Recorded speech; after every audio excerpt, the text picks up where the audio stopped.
All right. Welcome to another amazing episode where we get to talk about astrology and the stars. So today I've got the lovely Taylor Ann Norris, and I'm going to introduce her. She is a Usui and Holy Fire 3 World Peace Karuna Reiki Master, and also a passionate and compassionate, but must be right if that's come through. Certified galactic astrology soul reading and quantum soul guidance practitioner. She's also certified through the Bernadette's Brady Star School, to work with the ancient fixed star techniques to illuminate the soul and spirit before the horoscope and uncover your true star sign. Thank you for coming. And wow, we have all of these gifts and quite a few related to the stars and reading the stars. So, actually, my first question would really just to ask how you came into astrology. Like, how does that fit into more the healing work? Because I see that, we both have a background in Reiki. So, how did you come into astrology and allow that to complement your healing work? Yeah, well, first, I'd just like to say thank you so much for having me. It's really a pleasure and honor to be here on the Awakening Dragon podcast. I've really been connecting with the dragon so much lately, so I I've got cannot my new tell dragon you. out today. Oh, I it just put just, him up last night, actually. what is it called? Well, I'm not sure which dragon it is, but I'm saying I just put it up last night. Oh, So I definitely feel like one of my first dragon guides were blue. I didn't really feel it's an Asian dragon, but next year is the year of the dragon in the Chinese New Year. And he's got, the big chi ball here with the power. And I teach qigong as well. I'm like, I have to put him up. He's perfect for my environment and energy here. yeah, I love that. I'm getting like the primordial black hole energies as well of Yes. the super cosmic Yes. points, and yeah, it's just lovely. So. Yeah, so how I got into astrology was actually Reiki. Reiki guided me. So very often after Reiki trainings, and this was definitely the Mm, case for me, it just started opening up all of my gifts and mm, talents and skills, and that had been there all along. And it also started opening up my interests that had also been there all along, different passions that for whatever reason, it didn't fit the mainstream paradigm, or, sure. it was considered like astrology to be a pseudoscience or not taken seriously. I had never Mm, given myself permission to explore some of these really amazing areas of metaphysical study, despite since I yeah. was a little girl being super interested in the invisible realms and the clairsenses and what's possible and what's life and death and all of these mysteries of existence. What are they really all about? So, Reiki in my healing process, it was just slowly releasing those layers and barriers, that conditioning, that programming, all the different belief systems and institutionalized ways of being even. It opened me up to explore astrology finally, and Yeah. it was actually a particular transit too. I've pinpointed Mm, it to a transit that was lining up and working with my chart. So it was the Jupiter Saturn conjunction at the first degree of Aquarius that we had in the end of 2020. And that's mm, important. That's an important conjunction because we're about to have Pluto, of course, enter Aquarius at the end of January and stay in mm, Aquarius by the end of next year. So that particular conjunction really it turned my awareness back to astrology. And it also had a solar eclipse occur conjunct my ascendant. And I'm a Sag rising, conjunct the mm, galactic center. So this naturally was like exploring truth, exploring the galactic, exploring the stars, exploring higher wisdom. And So it Mm. was really from that moment forward, I was, like, obsessed with Really? astrology and Well, I taking wonder as if something many must courses be as conjuncting. possible. I must wonder if something is conjuncting or transiting in my chart because astrology has always been something that it's like, it's cool. And I know there's a lot of wealth in the information, especially when I would run, the natal charts and really look at the details because I knew that it wasn't, your daily horoscope kind of thing. But I Mhm. never actually pursued to study it because I don't know, it almost felt like whatever I was aware of astrology, it didn't seem like it went far enough. It wasn't, I don't know, all encompassing. And so when I came to galactic astrology, I'm like, oh, this is it. Like, it has the whole cosmos and the bigger energies at play. So I really felt that resonance on, completing the certification as well. So I'm just, yeah, I would be curious also whatever is happening in conjuncting and transiting. But yes, so you've also studied, I guess, a few techniques. And so Yeah. tell us a little bit about this Bernadette Brady Star School. Like what's their fixed star technique and how is that different than the galactic astrology? Yeah, so the galactic astrology is so unique and so remarkable that how the alignments are calculated are by projecting the stars or the galaxy, like Andromeda Galaxy, or the black holes, like the supergalactic Mm, center shadow attractor, projecting them onto the ecliptic. They're not actually on the ecliptic. The planets and the sun are on this plane that's called mm, the ecliptic. That the okay. ecliptic has to do with our soul, our solar system, our sun. It's like Okay. the communal vibe of our solar system is all on this ecliptic plane. And certain planets Mm, are inclined to the ecliptic. They're not on the ecliptic all the time, like some of the outer planets and the Kuiper Belt objects, and kind of the farther out you go and looking at mhm, the objects that are considered part of our solar system. So we look at alignments by projecting them onto the degrees of the ecliptic, which are represented by the circle of the natal chart, all the 360 degrees of mm, the natal chart.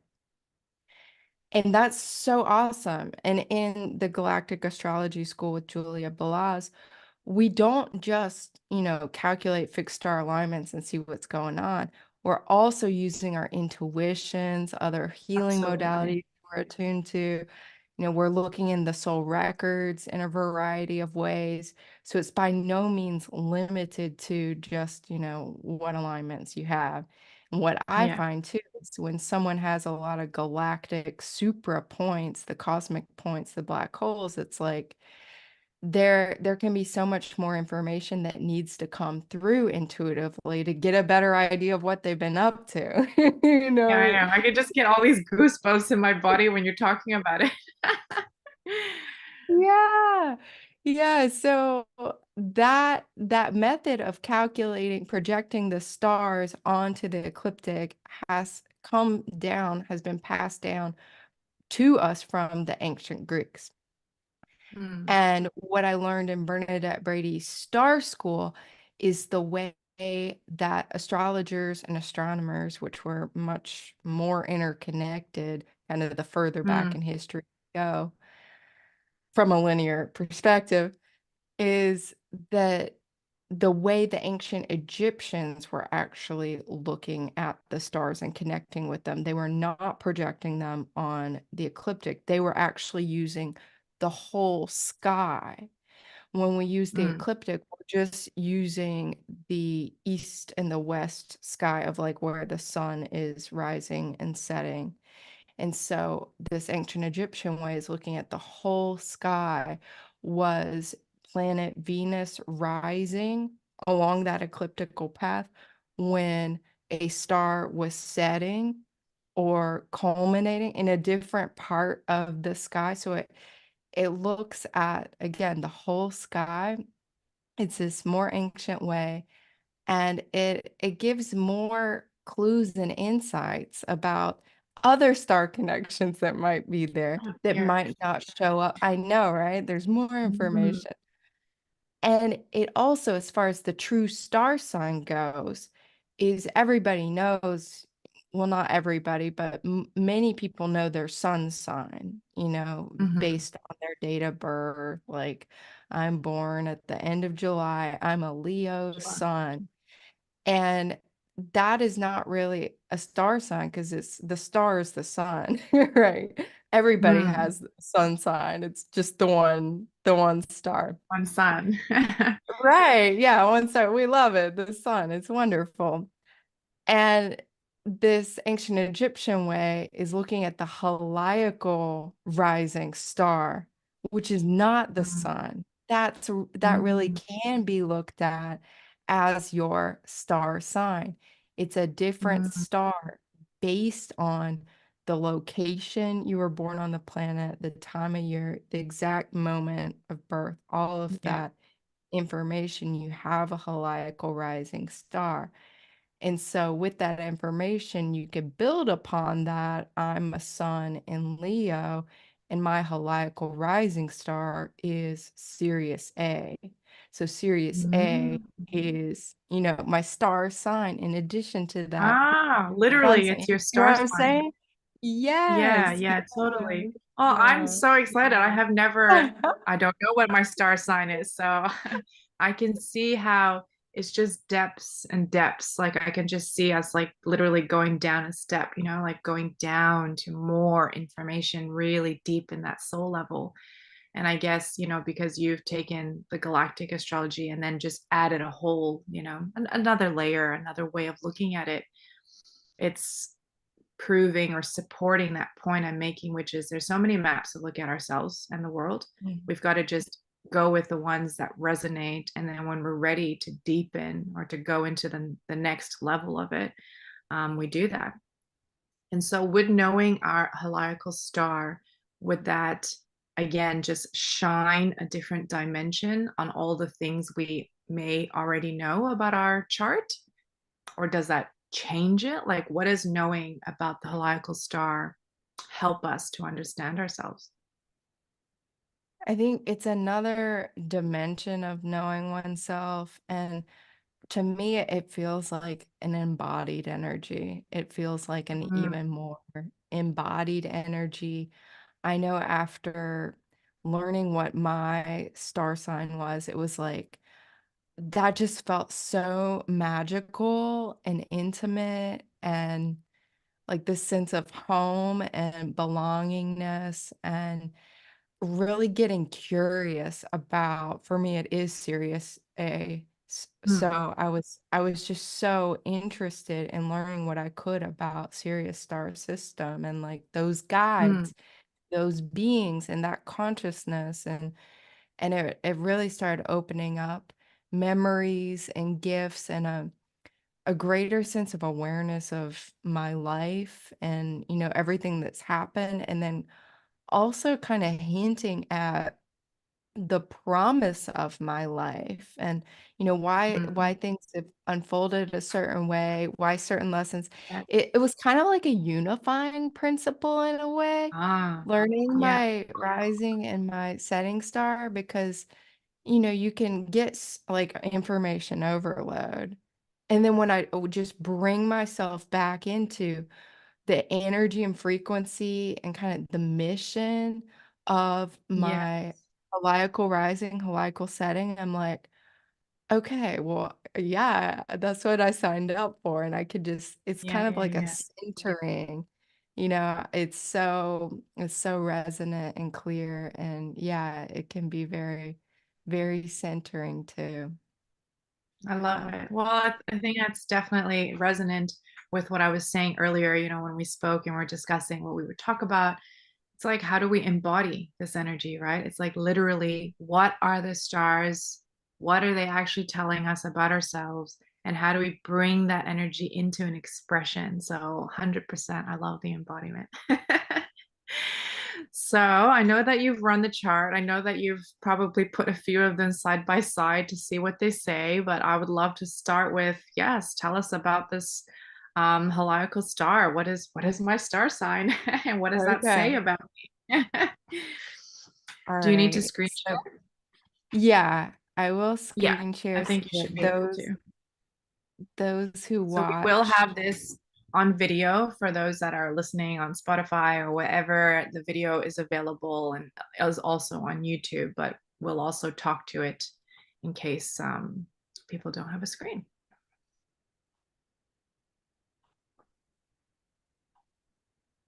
All right. Does this look like you? I know that, The yes, a lot of Leo, my stuff is Leo in a rising? bowl. Yep, yep, that's Yeah. right. Okay.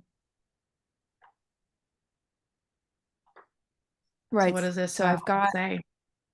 yeah, I've got her natal chart up, the galactic chart from galacticastrochart.com, the natal chart from astro.com, and also you can calculate the heliacal stars and perians on astro.com. So Mm, that's definitely interesting to take a look at. And so you can see here your heliacal rising star is Ruckbat, and this is in the foot of the Archer Sagittarius. mm, mm, It's a star of reliability, of stability, steadiness, mm. and really this can be stubborn too, but Yep. it can also it can be alchemized into this gift of, yeah, just being really stable and focusing on long-term goals rather than just short term. It can be really helpful in building, amassing a body of knowledge, of information, a Mm, platform like what we're on right now. So it's to lead a life that is unswerving from what is held to be the true path.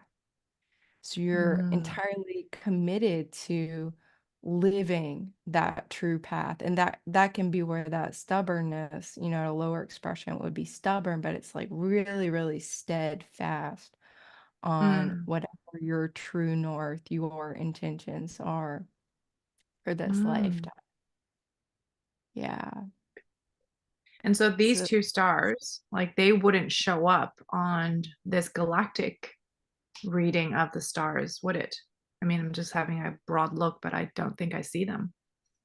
well, the Sagittarius star Ruckbat is not in that Mm, galacticastrochart.com calculator presently. yeah. I might ask that it be added.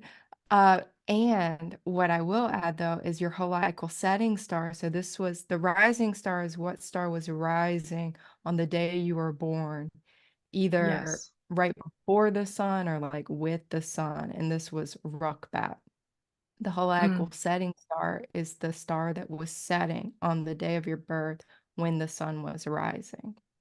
mm, And so this is like a complementary energy that's very, very strong and powerful. And again, like centering, it kind of gives you mm, that other side. And for your case, it is Royal Star Regulus, the heart of the line in Leo constellation, and that star is available in the galacticastrochart.com calculator. However, you will see in your galactic charts, you don't have any alignments by projecting mm, Regulus onto the ecliptic. So you mm. have every other royal star in bright, shining colors. And you could be led to believe that maybe you have the frequencies and energies of the three other royal stars, Antares, Fomalhaut, and Aldebaran, but you don't have the energy of Regulus, when in reality you do have this Regulus energy, this heart of the lion energy. You have all four So royal what did you call stars. the royal stars? And what are the royal stars for those who, well, even for me, I don't know what the royal stars are. Yeah, it's the royal stars of Persia. So in Mm, your galactic chart, you could see them. It's Antares star, the heart of the Scorpion in Scorpius constellation. It's yeah, I see Aldebaran that. star in Taurus constellation, this is the eye of the bull. Mm, And then it's also Fomalhaut star in the mouth of the fish Piscis austrinus, this constellation that's below Aquarius. Is drinking the waters, the liquid light mm, waters of Aquarius, catching them in his mouth. And so Regulus is the fourth royal star. It's the final of the set, if you will, in the heart of the Lion Leo constellation. mm. And what does having the royal stars, what would that indicate? I mean, I found a lot of very fascinating things about the chart.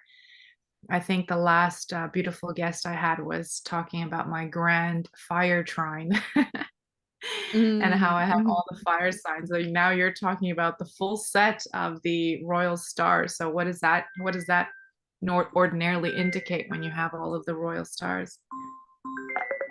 Sorry, A other things are. really usually a really ancient soul who is blessed with opportunities in this lifetime to achieve great heights of success, of glory, of prominence, of achieving the soul mission in like a really big Mm, way. Fame, opportunity, again, success, power. And there's also with each of these royal stars a real nemesis. So it's like you can oof. achieve these these great heights, but you got to kind of like play by the rules, and the rules being, Mm, natural law, universal law, cosmic laws, those kinds of things. So depending on the royal star, there's a particular um, temptation where if you were to sacrifice, your yeah, integrity, your moral, your good morality and ethics, your true north compass, that whatever fame and glory and success you've achieved, you then have some kind of fall from grace. And it could be very devastating to yourself, but also if you are some, leader or someone of good status, this could affect a lot of other people negatively too. that's right. So Yeah. with Regulus, Regulus in the heart of Leo the Lion, it's a star of fame and opportunity. And as heliacal setting star, there's a strong belief in the correctness of your position or your path. You can see how Mm, that would go together really well with this ruck bat, where you're very, very yeah. steady on your Yeah. But I path. can see how that could lead to the stubbornness as well, you know? The stubbornness, and with Regulus, the nemesis, so the thing you do not want to do, the giant red X, is there will be opportunities often with Regulus star seeds and people with Regulus alignments to take revenge. So things don't go Mm, the way you want to go. You feel maybe betrayed or slighted, or that others did you wrong in some way. And there can be temptations for revenge. And if you do indulge in revenge, that's where that fall from grace can happen. That everything you've achieved then would fall apart, would collapse. So it's really just important to learn for Regulus, star seeds, to learn forgiveness and compassion mm, and letting things go, realizing that if you take revenge, you might not just be bringing somebody else down. You may or may not be successful at that, but really at the end of the day, you're definitely bringing yourself down. And from a unity consciousness perspective, it's like, you're either mm, way or both ways, you're bringing everybody down. It's going to hurt the whole. So, yeah, that's something to be yeah. mindful And so when you bring up, so because you've studied in various things, so would you naturally pull up the different charts and see how they speak to each other? What's the story that calls to you when you look at the stars from the heliacal, stars and this galactic? Like, I know that we're also using the intuition and all of that. Like, what's the story that you would highlight? Like, what does this tell you? I guess I'm looking for that link of, okay, so how do we embody this, right? Like, how do people embody their multidimensional self? How do we see that it's happening? Do you know what I mean? Mhm. Yeah. So in I have actually 2 different kinds of readings for that well, I have 3 different kinds of readings because I don't like to throw too much at somebody because I find this can be a lot of information. Oh, I yeah. personally have been guided to do, you know, offer readings for someone who just wants a chart reading. We just look at the natal chart. The galactic Mm, astrology soul readings, I look at the natal chart, the galactic alignments, and I also use Reiki. I do a Reiki healing journey that provides the healing and also provides the intuitive information with the soul records. I have not integrated the heliacal stars and parans into the galactic astrology soul reading. They felt like they needed to be a separate type of reading for people mm, who are interested in that set of information. Maybe there's someone who is familiar with their natal chart already, or they've already had some galactic readings. They've grown into their galactic awareness. Some people might even just be guided by that ancient Egyptian thread and just want mm. the that information specifically. So I have been guided to use them separately at this point on my journey and offer them as a separate kind of reading for that specific level of information. What I have Beautiful. found very handy is that when I do Reiki journeys for clients, often, so I will receive specific information about the stars that you see in the galactic chart, those alignments. And I can confirm, I can kinda cross-check whatever information came in the Reiki journey with that galactic chart. What I'm finding now, sometimes I tune into star energies that are not on the galactic chart.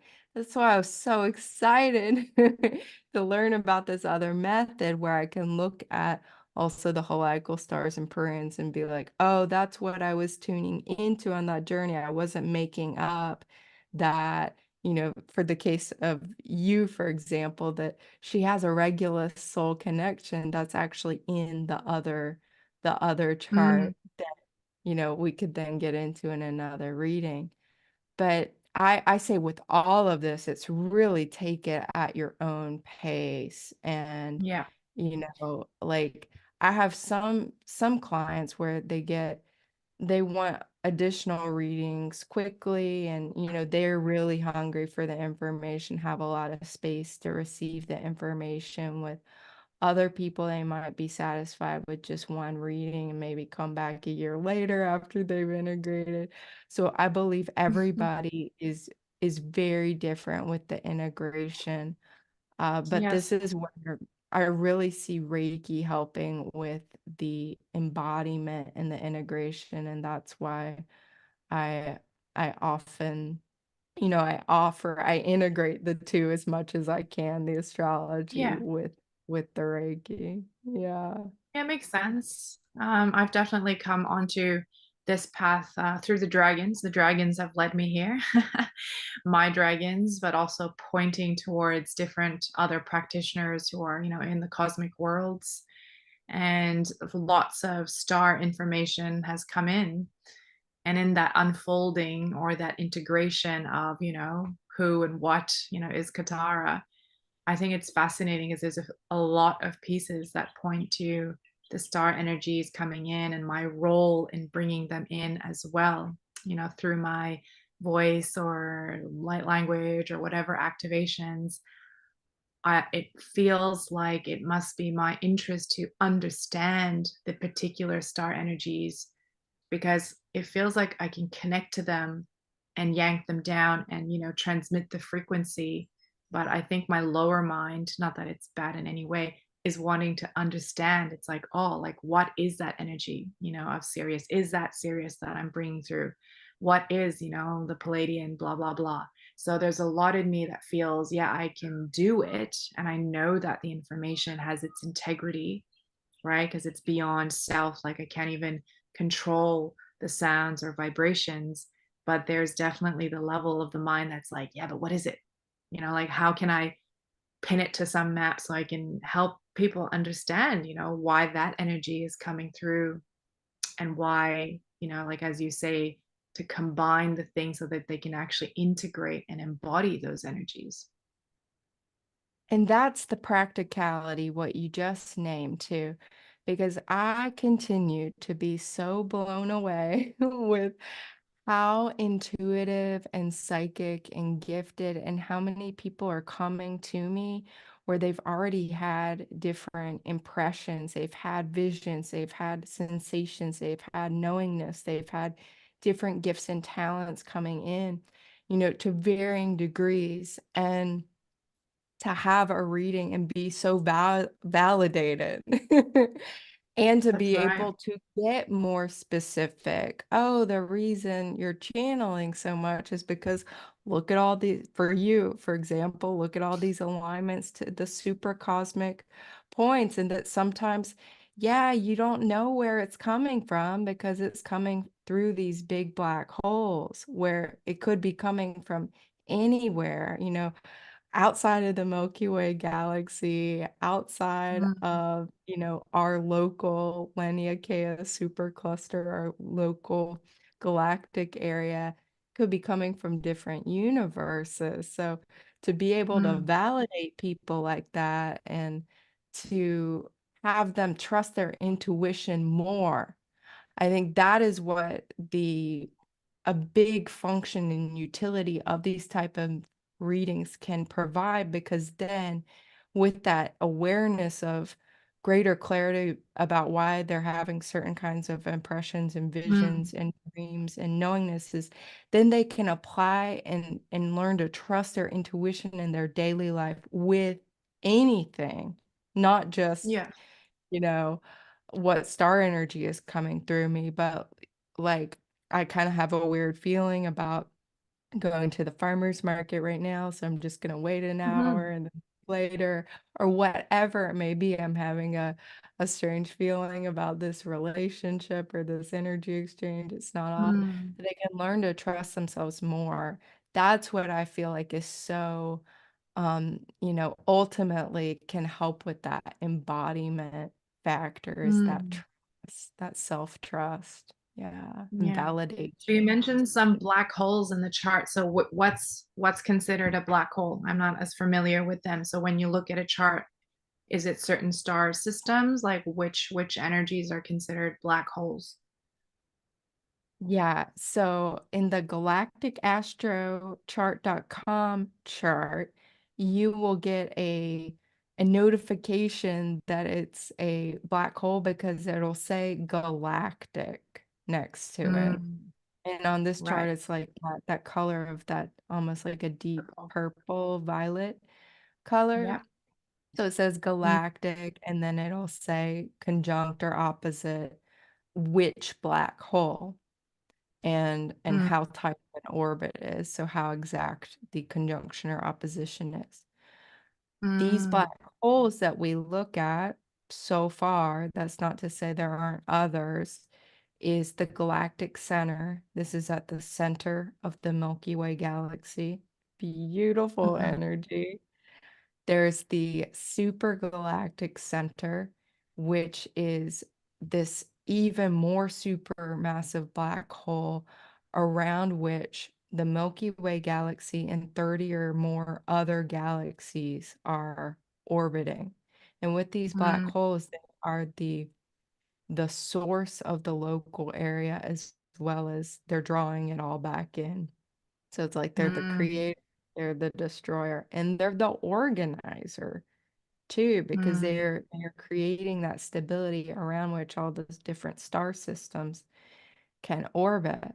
So there are these cosmic seeds of creation. Beyond the supergalactic center, there is the great attractor. And that's a cosmic anomaly that is so far out, we're not even really that sure, having the mm, language and the science to adequately describe what it is.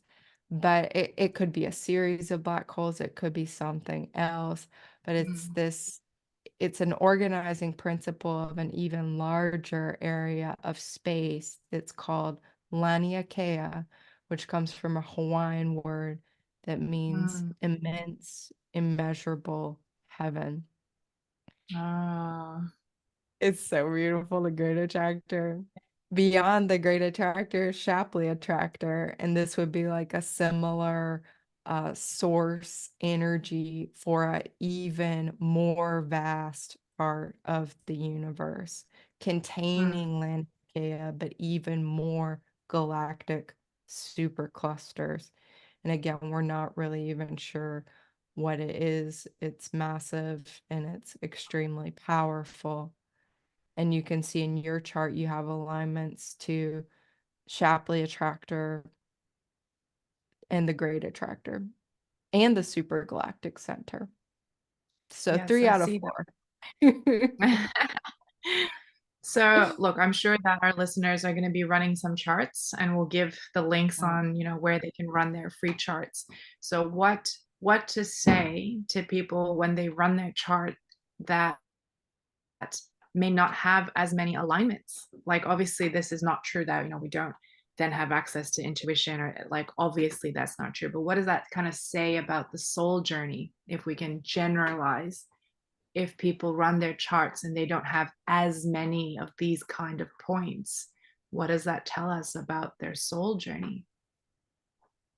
Yeah, I kind of get excited when I see I have a client with fewer fewer alignments. I'm like, oh, okay, like it's a little bit, more consolidated, but I find that there's no less information that can come through. We could just go deeper into what those archetypal energies mean.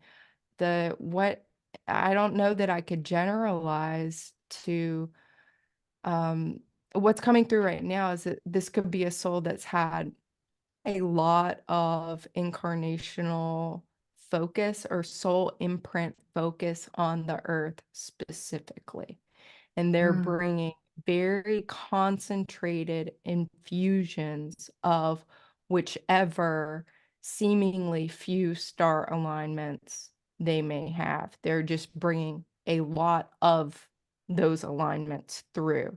So it's a more concentrated dose of those star frequencies. That's yeah. one way you could look at it. Also, I would say to someone who maybe doesn't have so many galactic alignments to check out your heliacal stars and your parans because you can see even more star alignments by using this ancient Egyptian method. What I'm showing on screen right now is only three different stars, but they're parans, which look at the relationships between the various planets and the stars.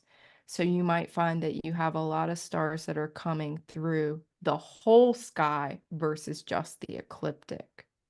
So that Hmm. would be another way if someone's like really keen to even go beyond their galactic chart, or maybe they feel Yeah. like they know the frequency of their galactic chart. That's where Yeah. looking at the Purians could be really helpful. And Yeah. you Beautiful. might find too that someone looking at the whole sky, that same person that appeared to not have that many star alignments suddenly has a lot of star alignments. Mm, fascinating. So, So let's just give our listeners a little bit of clarity on how to read their chart, because this is what it looks like when we go to that galactic astro, which again, we'll drop the links. So when they are placed horizontally like that, so let's look at, for example, the fourth row, which is the north node.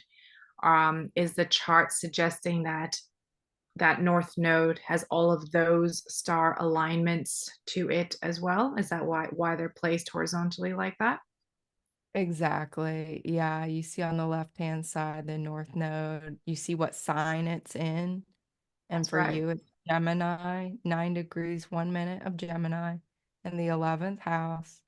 And then you see that it is conjunct the star called Ain in Hyades.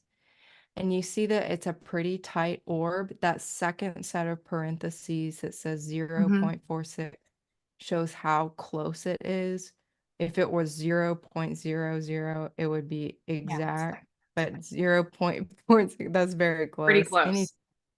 Yeah, under 1, and it has to be close enough for it to even show up on this chart. So if it's showing up on the chart, then you know it is close. Yeah. That Well, I same guess it's north node, wonderful. Yeah, go ahead. I was just going to confirm what you had said, that it's also conjunct Aldebaran in Taurus and then opposite Antares in Scorpius by projecting those stars onto the ecliptic. That's Yeah. where you can see more of the alignments happening when you project the stars on the ecliptic versus the other method. You wouldn't necessarily see those same alignments. Yeah. Mm. So I guess maybe like how you intuit and get information for those Reiki journeys. And I also do a lot of journeys for the clients into so many things, right? Using a map is just a starting point. And I guess for anyone who is running their charts and deep diving into the astrology now and the stars, it's even just running the chart, even if you don't know all the star energies yet. It's like, okay, now explore, let's say that North Node. Go and read up or understand what is the energy of Hyades or Taurus or whatever, and really connect to that and tune in. Because I feel, yes, we will love to get, a professional reading, but also trust yourself to do that intuitive deep diving and journeying, and then see how that information tells that beautiful story of, wow, like clearly I look like a complicated case here. It would be good, I think, for everyone to be in their power to know that they can access this information as well, right? This is just beautiful systems and maps to help us to do that and affirm and confirm and validate with professionals such as yourself, and that we can do a lot more of the soul work. Yeah, and when I was first studying astrology, I would just stare at my natal chart.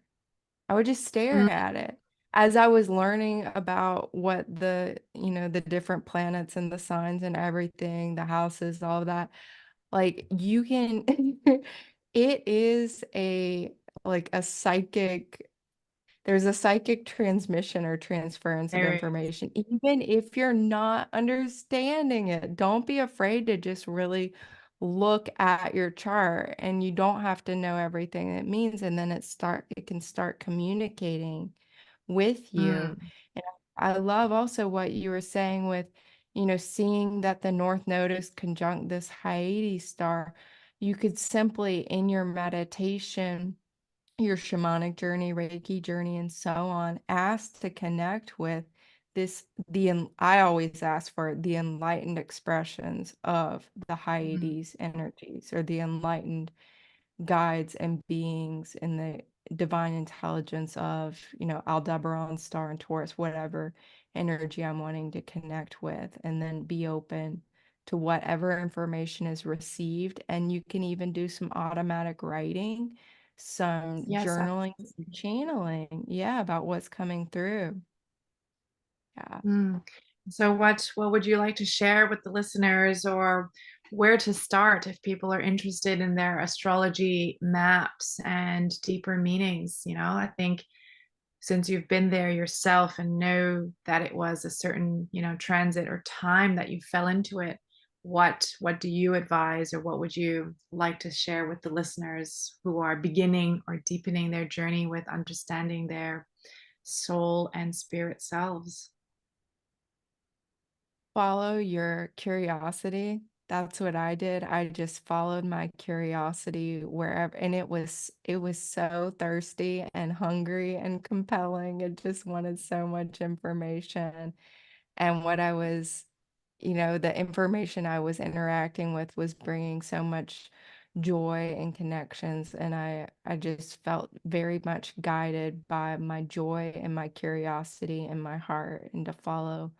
I would advise anyone to follow their joy, their curiosity, and their heart, and that can lead them to the correct forms for them, whether that's taking a course, buying a Mm, book, reading a certain blog, connecting with a certain practitioner. It's going to take you to a different form of that manifestation, but to just follow your joy and your curiosity and your intuition and your heart with it. It's your process, it's your astrological and spiritual journey. And that's the That's fun right. of it. You get to co-create it. Yeah, Yeah, absolutely. We get to co-create it. I think we just have to remind people that we actually have the ability to do that, don't we? we do. Mm. So many gifts and different ways of seeing, right into the soul and spirit. I know that we can definitely go into many, many different tangents and things here. Is there anything else that you want to highlight, whether in my chart or of these systems? I know I don't think we even got into any of the stories, but what anything else you want to bring up? Yeah, I will just mention the star at the natal horizon or meridian for you because this is the ancient Egyptian method. You can see Mm. it's Anka star, and this is a star in the constellation of the Phoenix. Oh. So this is a beautiful energy. It's a star of mysticism and insight, and very little has been known or studied. So this would be a great start to tune into intuitively in your meditations and your journeys to see what it's all about. But Mm. it's as a angular star, which it is for you, it indicates a resilience to life's ups and downs. So an innate Mm. resilience. It also speaks of transformation and transcendence through insights. I could just feel my whole body just like lighting up. I didn't know there was a phoenix star or constellation at all. So I'll just tell you a very short story. But Phoenix, I've always had an affinity with the Phoenix. I actually have Phoenix, well, as one of my earlier tattoos. And Phoenix obviously has a very big symbology in the culture and in many cultures, but especially in the Asian cultures. And in one of my first shamanic trainings and initiations, like literally the first ever shamanic journey that we were doing to meet one of our guides, right? It was to meet the guide that was going to be there for the rest of our training. And the first guide that came through was the Phoenix. And of course, I always had the Phoenix that I knew, like I felt connected to. But it again really validated that awe. Like it really was the first guide that came through. And I don't really think he ever really leaves. He's always there. But what I found also interesting is how years later now, as I continue on the journey, the dragon now comes through. And again, culturally, it's always been the dragon and the phoenix as the yin and yang, as that embodiment of the whole. And I just find it, fascinating that these symbols, these mystical creatures can speak in so many layers, through that cultural lens of these two majestic creatures and then through my actual connection with them and the information they're sharing. So you telling me it's like, oh, I've got a star in the phoenix, it's like I knew it. Yes. Yes. Phoenix. I mean, that's so beautiful. The very first guide you tuned into was the Phoenix, and this is one of your strongest stars. Yeah. So that's Interesting. like again, it's like a clue about you before you incarnated, giving hints to the soul and the spirit and like a very deep primordial like formless like imprint and intention of coming in with this to express through your human beingness on earth now this phoenix Mm. energy. But this So is the energy before the form of this life or before all lives of this soul. that's a great question to journey with. Would Because be my life. the Yeah. other link I'm seeing as well, again, in other readings, other courses, other insights that have come through, my first form that I took was actually dragon. And it dropped into, Mhm. whatever star system and things like that. So the first form I chose to take was dragon. So it's fascinating that now you're saying, oh, well, before you took form, it was actually the Phoenix energy. I was like, oh, well, that's interesting. So I think I'll definitely have to sit with that and see how that comes together again. Yeah, how they connect and how they align for you multidimensionally, for sure. Yeah, I'd be curious to Mm. hear about that too. What you discovered. Multi-dimensional aspects. I love it. I love it. Well, I'm going to Yeah. share your details with everyone in the show notes as well, because I'm sure that your readings would be very insightful. And it sounds like we should not miss out on the Reiki journeys to help deepen and integrate that information. I know how powerful the Reiki can be. I think that was also my first energy healing modality that I started with. And you shared a few things here, which I'll just read. Taylor's favorite questions to ask for herself and clients are: who am I and why am I here? Where do I come from and where am I going next? Her dream is to co create heaven on earth and empower cosmic peace, guiding you home to heaven on earth within through Reiki and astrology. So I'm definitely going to share all your links. And I think I'm super grateful and blessed to have this transmission and this sharing of information to help me to come into my deeper insights and awareness of all that I be. So, thank you for that. And sharing your love and passion of astrology and energy and all of that in the world. Thank you so much for that, Taylor. It's my pleasure. It's my honor. I'm so grateful to be here and so grateful for your invitation and holding this space, holding this container, transmitting this out in the world. Thank you so much for your light work and your passion and your contribution to the wellness in the world and beyond. Likewise. Likewise. Thank you so much. Aloha.